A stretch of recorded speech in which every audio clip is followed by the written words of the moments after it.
News world में आपका स्वागत है और आपके साथ मैं हूं मोहम्मद कमर खान। सबसे पहले चलेंगे मध्य प्रदेश की राजधानी भोपाल, जहां सीएम शिवराज सिंह चौहान प्रदेशवासियों को संबोधित कर रहे हैं।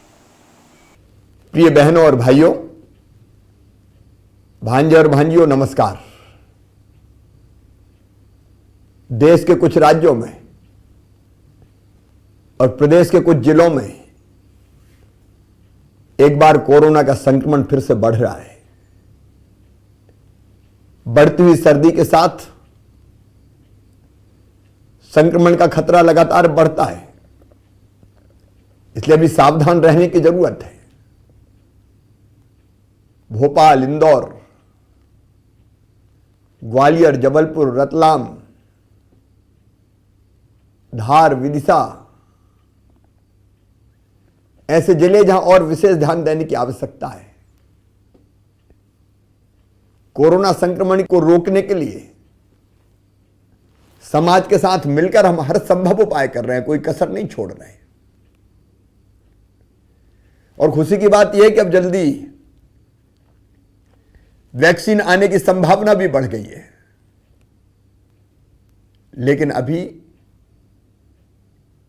जब तक दवाई ना आ जाए तब तक ढिलाई नहीं बरतनी, हमारे प्रधानमंत्री जी ने कहा है। इसलिए सावधान रहें, चेहरे पर मास्क लगाएं, आपस में दूरी बनाए रखें,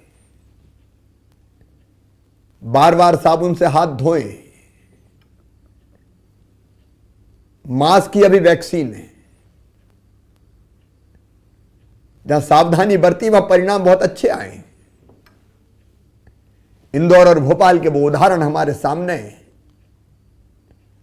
कि जिन मोहल्लों में बुरी तरह से संक्रमण फैला था,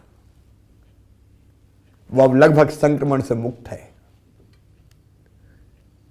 जहां संक्रमण है वहां हमने कंटेनमेंट एरिया बनाने का फैसला किया है। इंदौर में, भोपाल में कंटेनमेंट एरिया बनाए गए। कंटेनमेंट एरिया में जो परिवार आते हैं, मेरा उनसे आग्रह है कि कृपया करके कंटेनमेंट एरिया से बाहर ना निकलें। संक्रमित मरीजों का इलाज होम आइसोलेशन में भी हो रहा है, लेकिन एक बात ध्यान रखें, होम आइसोलेशन के बाद अगर कोई व्यक्ति बाहर निकलता है, संक्रमित व्यक्ति बाहर निकलता है, तो वो दूसरों की जिंदगी तो खतरे में डाल ही रहा है, अपनी जान भी संकट में डाल रहा है। इसलिए कृपया करके ऐसी स्थिति में बाहर ना निकले। सरकार, प्रशासन कोई कसर नहीं छोड़ेगी। समाज सेवी संगठन लगे हुए हैं, मीडिया के मित्र लगे हुए हैं, अखबार, इलेक्ट्रॉनिक मीडिया जागरूकता अभियान चला रहे हैं, मैं उनको धन्यवाद देता हूं। लेकिन सबसे ज्यादा हमें स्वयं सावधान रहने की आवश्यकता है। मित्रों, हमारे यशस्वी प्रधानमंत्री श्रीमान नरेंद्र मोदी जी ने देश की संसद में 3 कानून बनाए। वो पूरी तरह से किसानों के हित में है। अब किसान को अपनी फसल बेचने की स्वतंत्रता, वो मंडी में बेचे चाहे मंडी के बाहर बेचे, वो व्यापारी को बेचे चाहे फूड प्रोसेसर को बेचे, एक्सपोर्टर को बेचे, अगर उसके घर बैठे उसे अच्छे दाम मिल रहे हैं तो किसी को तकलीफ क्या है, किसान का नुकसान क्या है। एक के बजाय अनेक विकल्प किसान को मिले। अगर कोई कॉन्ट्रैक्ट फार्मिंग करना चाहता है और कोई उसको बोनी के समय ठीक दाम दे रहा है और किसान को लग रहा है कि इस दाम पे जब मेरी फसल आएगी, उपज आएगी, बिकेगी तो मुझे फायदा है, तो किसी को दिक्कत क्या है। और वो भी ऐसे प्रावधानों के बावजूद कि अगर कीमत बहुत ज्यादा बढ़ गई तो किसान उस करार से बाहर भी आ सकता है। अगर कोई व्यापारी अनलिमिटेड किसानों की फसल को खरीदना चाहे, उत्पाद फल हो सब्जी हो खरीदना चाहे, तो उस पर लिमिट क्यों होनी चाहिए? अगर स्टॉक पर सीमा नहीं होगी तो खरीदी ज्यादा होगी, दाम ठीक मिलेंगे, इसमें किसी को क्या आपत्ति हो सकती है? और इसलिए मेरी अपील है कि किसान के हित में है ये तीनों कानून। एमएसपी की व्यवस्था लगातार जारी रहेगी, मंडियां समाप्त नहीं हो रही है। इसलिए हम पूरी ताकत से किसानों के हित साधने वाले इन कानूनों के साथ खड़े हैं। मेरे प्रिय किसान बहनों और भाइयों, हमने अनेकों कदम किसान के हित में उठाए। गेहूं की खरीद से लगा के अभी ज्वार बाजरे की खरीद, अब धान की खरीद लगातार जारी रहेगी। जो फसलें खराब हो गई थी उनके लिए आरबीसी 6.4 की राहत और मुआवजा की राशि पूरी किसान के खाते में डाली जाएगी, उसकी हम व्यवस्था कर रहे हैं।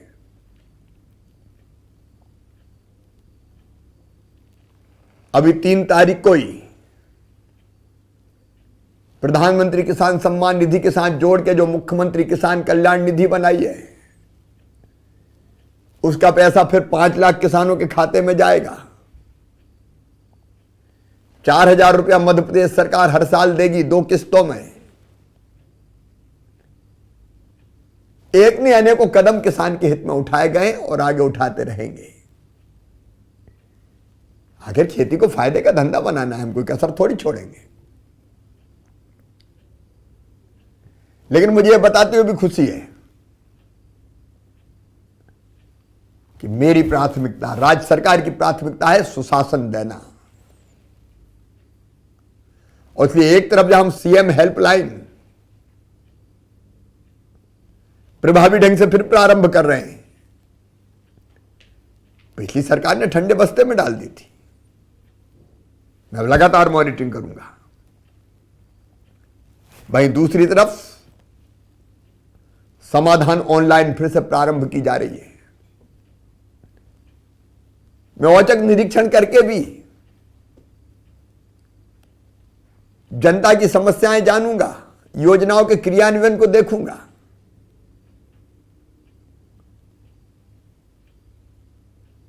ताकि हम सही समय पर निश्चित समय सीमा में बिना किसी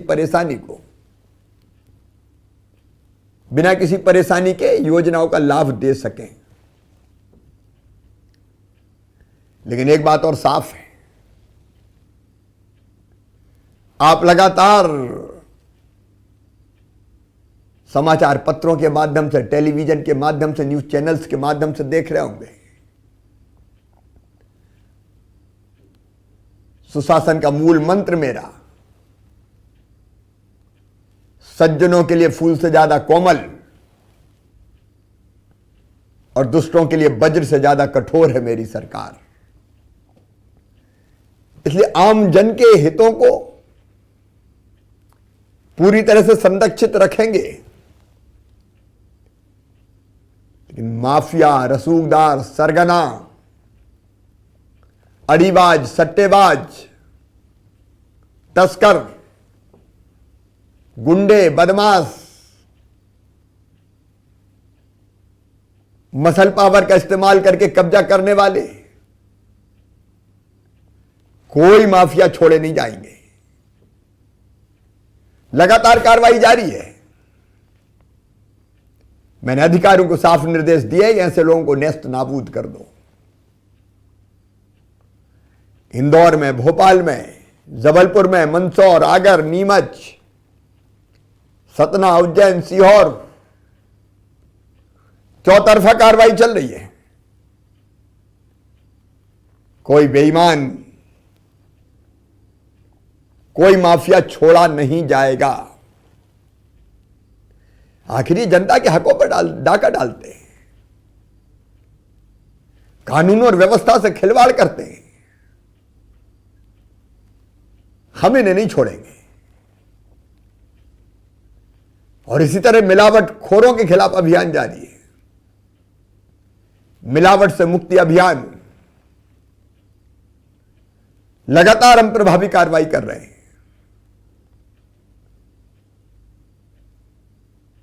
मिलावटी खाद्य पदार्थ बेचने वाले